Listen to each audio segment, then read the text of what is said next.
राजस्थान के अजमेर में स्थित अजमेर शरीफ दरगाह दुनिया भर में काफी मशहूर है।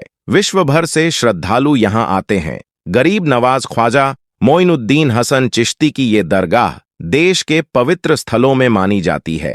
यहाँ दुनिया भर की जानी मानी हस्तियां आकर अदब से सर झुका चुकी हैं। यह बेहद पवित्र स्थल माना गया है। दरगाह शरीफ में आप निजाम गेट, बुलंद दरवाजा, औलिया मस्जिद, दरगाह श्राइन, जामा मस्जिद और महफिल खाना का भी दीदार कर सकते हैं। प्यारे दोस्तों, ख्वाजा गरीब नवाज रहमतुल्लाह अली की मज़ार मुबारक को हिंदुस्तान के बादशाह औरंगजेब आलमगीर ने तोड़ने का इरादा किया। बादशाह औरंगजेब को वलियों के मुताबिक यह गलत फहमी थी कि मरने के बाद मज़ारों में उन्हें दोबारा जिंदा किया जाता है। अपने इसी वहम को दूर करने के लिए बादशाह औरंगजेब एक रोज गरीब नवाज की जियारत करने के लिए अजमेर शरीफ तशरीफ ले गए और जब अजमेर पहुंचे और अजमेर पहुंचकर औरंगजेब ने अपने ताजी से कहा कि चलो मान लेता हूं कि गरीब नवाज अल्लाह के वाली है, मगर मैं तो तभी ये मानूंगा जब मैं उनको सलाम पेश करूंगा, तो मुझे सलाम का जवाब मिलना चाहिए। अगर सलाम का जवाब मुझे नहीं मिला तो मैं मज़ार शरीफ तोड़ दूंगा।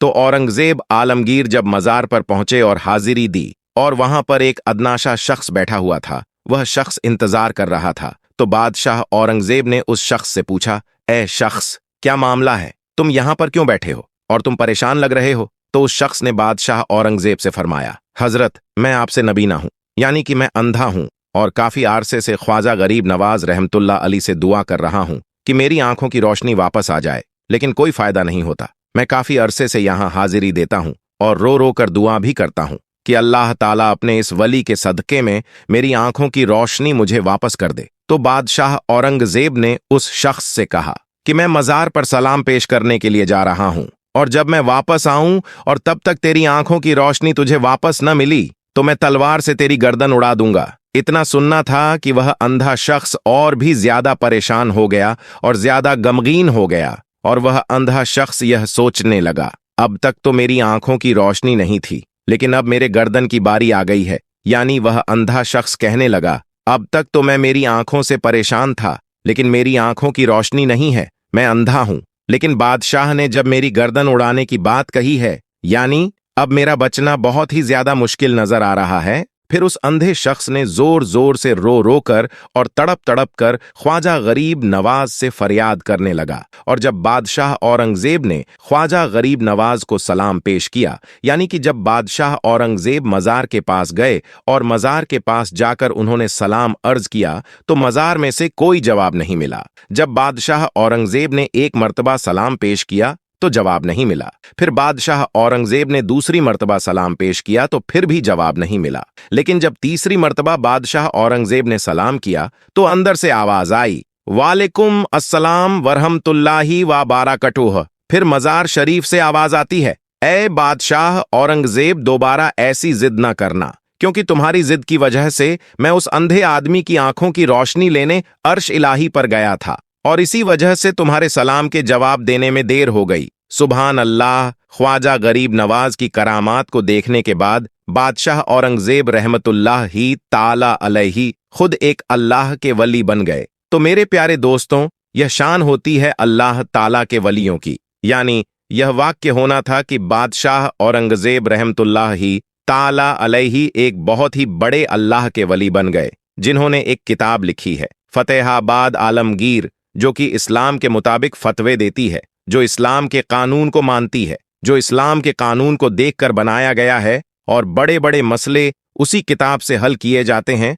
दोस्तों, गरीब नवाज की करामत ने हजारों हिंदुओं की जिंदगी बदल दी। कुदरत का यह करिश्मा अजमेर शरीफ की दरगाह में पेश आया। यह राजस्थान का एक बहुत बड़ा शहर है और इस शहर के मशहूर होने की वजह हजरत ख्वाजा मोइनुद्दीन चिश्ती अजमेरी रहमतुल्लाह अलैह हैं। एक वक्त था जब अजमेर में हिंदुओं का एक बहुत बड़ा मंदिर था और यह मंदिर सिर्फ राजा और रानियों की इबादत के लिए खास था और उस मंदिर के साथ ही एक तालाब भी था, जिसको हम और आप आना सागर के नाम से जानते हैं और पहचानते हैं। हिंदू इस तालाब के पानी को बहुत ही ज्यादा पवित्र यानी पाक साफ मानते थे। उनका मानना था कि जो भी इस तालाब में नहा लेगा उसके सारे गुनाह झड़ जाएंगे। कहते हैं कि इस मंदिर में रात को इतने चिराग जलते थे कि हर रात 3.5 मन तेल उन चिरागों में इस्तेमाल होता था। अगल बगल के देहाती इलाके मंदिर के नाम थे, यानी उन देहात की आमदनी मंदिर पर खर्च होती थी।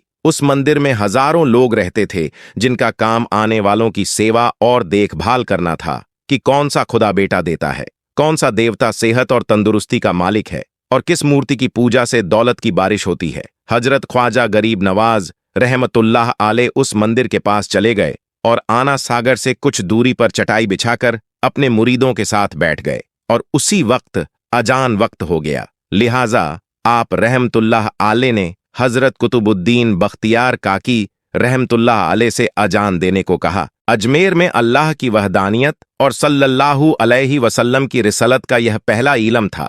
वह लोग इस्लाम को नहीं जानते थे कि इस्लाम क्या है। चुनांचे अजान की आवाज सुनकर वह हैरान हो गए और अपने घर से निकल आए। सब मुसाफिरों ने आना सागर के पानी से वजू किया और नमाज पढ़ना शुरू किया। सब हिंदू हैरान रह गए कि सब भगवान तो अंदर हैं, तो फिर ये लोग किस भगवान को पुकार रहे हैं। जब शाम हुई तो राजा के ऊंट, जो दिन में चरने के लिए गए हुए थे, अपने चरवाहों के साथ वापस आने लगे। इत्तेफाक से जहां ख्वाजा गरीब नवाज रहमतुल्लाह आले अपने साथियों के साथ बैठे हुए थे, वह जगह राजा के ऊंटों के बैठने की जगह थी। चरवाहों ने ख्वाजा गरीब नवाज रहमतुल्लाह अली से कहा, उठो बाबा, ऊंटों के बैठने की जगह खाली करो। आप रहमतुल्लाह अली ने फरमाया कि इतना बड़ा मैदान पड़ा है, ऊंट तो कहीं भी बैठ सकते हैं, क्यों मुसाफिरों को तंग करते हो। लेकिन वह ना माने और जिद कर रहे हैं कि ऊंट इसी जगह पर बैठेंगे। आखिर उन्होंने बहुत बदतमीजी से कहा, ये राजा के ऊंटों के बैठने की जगह है और इधर राजा के ऊंट ही बैठेंगे, तुम लोग कहीं और डेरा लगाओ। आखिर आप रहमतुल्लाह आले ने उठते हुए हजरत कुतुबुद्दीन बख्तियार काकी रहमतुल्लाह आले से फरमाया, उठो कुतुबुद्दीन, यह कह रहे हैं कि ऊंटों के बैठने की जगह है, तो चलो ऊंट ही बैठे रहेंगे। यह कहकर आप रहमतुल्लाह आले अपने साथियों के साथ वहां से उठ गए। अगली सुबह जब ऊंटों को चराने का वक्त आया और उनको चराने के लिए जाने लगे, तो चरवाहों ने ऊंटों को उठाना चाहा, लेकिन पता नहीं वो ऊंट तो उठने के काबिल ही नहीं थे। उन्होंने ऊंट को मार मार कर जबरदस्ती उठाना चाहा, लेकिन वह बैठे ही रहे। चरवाहे बहुत ज्यादा परेशान थे कि जो ऊंट उनके एक इशारे पर उठ जाते थे, आज क्या हो गया है, क्यों नहीं उठ पा रहे हैं। आखिर उन्हें याद आया कि कल उस मुसाफिर फकीर ने कहा था कि चलो ऊंट ही बैठे रहेंगे। लोग इकट्ठा होना शुरू हो गए। कोई कह रहा था कि फकीर कोई काबिल जादूगर है और किसी ने कहा कि वह कोई भगवान का अवतार है। धीरे धीरे बात राजा तक पहुंच गई कि एक मुसाफिर फकीर ने राजा के ऊंटों पर जादू कर दिया है। राजा ने ख्वाजा गरीब नवाज रहमतुल्लाह अलैह को पैगाम भेजा कि तुम कैसे फकीर हो जो बेजुबानों को बांध कर रखते हो, यह बेचारे भूख प्यास से मर जाएंगे, इसलिए मेहरबानी करके अपना जादू वापस ले लो। आप रहमतुल्लाह अलैहि ने फरमाया कि हम मुसलमान हैं और मुसलमान बद्दुआ नहीं करते, ना ही जादू करते हैं। जाओ कहो, जिसके हुक्म से बैठे थे उसी के हुक्म से उठ खड़े हो जाओ। अब जो जाकर उठाया तो ऊंट फौरन उठ गए और हिंदुओं की दिलचस्पी उन मुसाफिरों में बढ़ने लगी। 5 वक्त अजान होती और नमाज की अदायगी की जाती। आखिर राजा तक यह बात पहुंच गई। कुछ फकीर आए हैं जो मुसलमान हैं, 5 वक्त अजान देते हैं और हमारे पवित्र तालाब को हाथ मुंह धोकर भ्रष्ट करते हैं, यानी कि नापाक कर देते हैं, और तो और हमारे धर्म के खिलाफ बातें करते हैं। कहते हैं कि मूर्तियां पूजने के काबिल नहीं है, यह तो सिर्फ पत्थर हैं, इसलिए इन्हें यहां से उठाया जाना चाहिए। राजा ने फकीरों को पैगाम भिजवाया कि तुम लोग मांस गोश्त खाते हो, हमारे धर्म के खिलाफ बोलते हो, और तो और हमारे तालाब को अपने हाथ डालकर नापाक करते हो, जो हम बर्दाश्त नहीं कर सकते, इसलिए तुम लोग यहां से चले जाओ। आप रहमतुल्लाह अली ने फरमाया कि और भी तो दुनिया आती है, हमारे पानी पी लेने से कौन सी कमी आ जाएगी। लेकिन वह कहने लगे कि वह सब हमारे अपने धर्म के लोग हैं और तुम दूसरे धर्म के हो। आइंदा तुम लोगों ने तालाब को नापाक किया तो हम बर्दाश्त नहीं करेंगे। आप रहमतुल्लाह आले ने हजरत कुतुबुद्दीन बख्तियार काकी रहमतुल्लाह अली से फरमाया, कुतुबुद्दीन, शायद यह लोग आइंदा हमारे पानी पी लेने पर कोई लड़ाई झगड़ा करेंगे। जाओ एक मशकिजा पानी ले आओ ताकि जरूरत के वक्त कुछ तो पानी मौजूद हो। लिहाजा हजरत कुतुबुद्दीन बख्तियार काकी रहमतुल्लाह आले ने उनसे फरमाया कि चलो हम मशकिजा भर लेते हैं। वह इस शर्त पर मान गए कि तुम्हारा जिस्म पानी से छूना नहीं चाहिए। हजरत कुतुबुद्दीन बख्तियार काकी रहमतुल्लाह अलैह तालाब की सीढ़ियों पर जाकर बैठे और मशकिजा पानी में डुबो दिया। जब वह भर गया तो हजरत कुतुबुद्दीन बख्तियार काकी रहमतुल्लाह अलैह ने वह मशकिज़ा ऊपर खींचा, लेकिन जैसे ही मशकिज़ा पानी से बाहर निकाला आना सागर का पानी सूख चुका था। ऐसा लग रहा था कि आना सागर का सारा पानी मशकिज़ा में बंद हो गया था। आना सागर का सूखना था कि पूरे अजमेर में कोहराम मच गया और वह रो रहे थे कि जो हम गुनाहों की गठरियां लाते हैं और आना सागर में गुसल करके उनसे छुटकारा पा लेते हैं, अब हम गुनाहों का बोझ लिए किधर जाएंगे। सारे इलाके में खबर फैल गई कि मुसाफिर फकीर ने जादू के जोर से आना सागर को सुखा दिया है। राजा ने जब यह सुना तो वह बहुत परेशान हो गया। उसने अपने वजीरों को बुलाया। सबने यही कहा कि फकीर या तो जादूगर है या फिर कोई कामिल फकीर है। साथ ही वह परेशान हुए कि अजमेर की रौनक तो थी ही आना सागर के दम से। इसी की वजह से तो लोग दूर दूर से अजमेर आते थे और अपना ईमान ताज़ा करके लौटते थे। आना सागर के सुख जाने से हिंदू धर्म के प्रचार को बहुत बड़ा धक्का लगा था और यह बहुत ही हैरान करने वाली बात थी। आखिर तय किया गया कि फकीर से बात किया जाए। आखिर वह चाहता क्या है? अगर उसकी कोई जरूरत खाने पीने की चीज की है तो हम मान लेंगे, या फिर सब मर्द औरतें और बच्चे जाकर फकीर को मनाएंगे कि लोगों को परेशानी से बचा लीजिए और हम पर रहम कीजिए। हम पाप का बोझ उठाए किधर जाएं और कैसे सुकून पाए? यह काम ज्यादा आसान था। लिहाजा सारे लोग बाबा साहब रहमतुल्लाह आले के पास आए और बोले, बाबा तुम भी वजू कर लिया करना, लेकिन भगवान के वास्ते हमारा आना सागर हमें लौटा दो। आप रहमतुल्लाह आले ने हजरत कुतुबुद्दीन बख्तियार काकी रहमतुल्लाह आले से फरमाया, जाओ हजरत कुतुबुद्दीन मशकिज़ा वापस तालाब में डाल दो। जैसे ही मशकिज़ा तालाब में उल्टा गया तो आना सागर किनारों तक उछल आया। उस पानी ने कई दिलों को धो डाला। हिंदू कौम की अपनी तारीखी किताबों में भी हिंदू इतिहासकार इस बात को मानते हैं कि उस शाम 32,000 हिंदू कलमा पढ़कर मुसलमान हुए थे। उन हिंदुओं के मुसलमान हो जाने से हिंदू पंडितों और आम हिंदुओं में भी गम और गुस्सा का तूफान उठ खड़ा हुआ था और वह सोच में पड़ गए थे कि फकीर अगर कुछ दिन और इधर रुक गया तो देवी देवताओं का तो नाम लेने वाला भी कोई नहीं होगा। लिहाजा लोगों ने राजा को मजबूर किया कि जल्द से जल्द कुछ किया जाए। राजा ने मंदिर के बड़े पंडित रामदेव को बुलाया और उसे बाबा साहब रहमतुल्लाह आले से मुकाबला करके जल्द से जल्द उन्हें हराने को कहा और अजमेर से बाहर निकाल देने का हुक्म दिया। सुभानअल्लाह दोस्तों, यह अल्लाह वालों की शान होती है।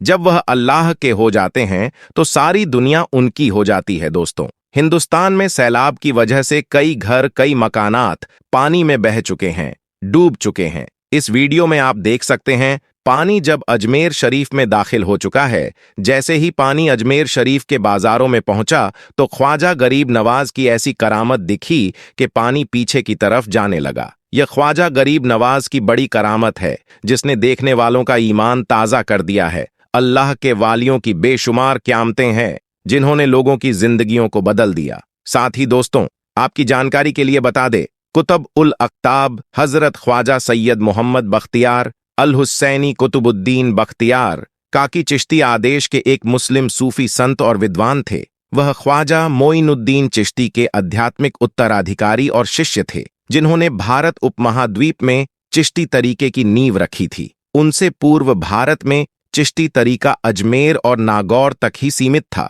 उन्होंने दिल्ली में आदेश को स्थापित करने में एक प्रमुख भूमिका निभाई थी। मेहरौली में जफर महल के नजदीक स्थित उनकी दरगाह दिल्ली की सबसे प्राचीन दरगाहों में से एक है। इनका उर्स दरगाह पर मनाया जाता है। यह रबी उल अव्वल की 14वीं तारीख को वार्षिक मनाया जाता है।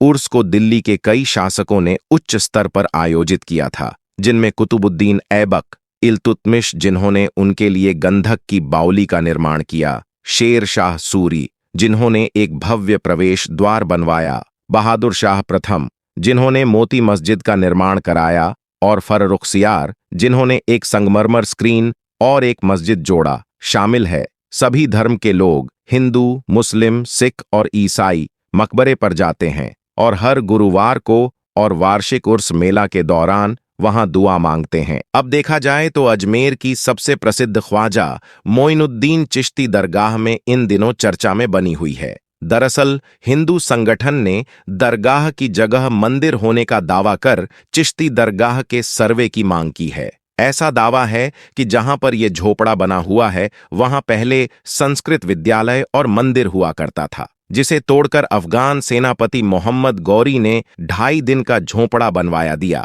हालांकि आज भी इसके मुख्य द्वार के बाईं तरफ संगमरमर के शिलालेख पर संस्कृत में विद्यालय के बारे में जानकारी लिखे होने का दावा किया जाता है। दोस्तों, आज की वीडियो में बस इतना ही। दोस्तों, कमेंट में हमें जरूर बताइएगा कि आपने इस कहानी से क्या सबक हासिल किया। उम्मीद करते हैं वीडियो पसंद आई होगी। इसे लाइक करते हुए दोस्तों के साथ शेयर करना मत भूलिएगा। जाते जाते फिर कंफर्म कर लीजिएगा कि आपने हमारा चैनल सब्सक्राइब कर रखा है। अगर नहीं किया तो फौरन सब्सक्राइब करते हुए बेल आइकन को क्लिक कर दीजिएगा ताकि हमारे आने वाली वीडियो का नोटिफिकेशन बर वक्त आपको मिलता रहे। अपना बहुत ख्याल रखिएगा और उनका भी जिनका कोई ख्याल नहीं रखता। आने वाली वीडियो में दोबारा आपसे मुलाकात होगी। तब तक के लिए अल्लाह हाफिज।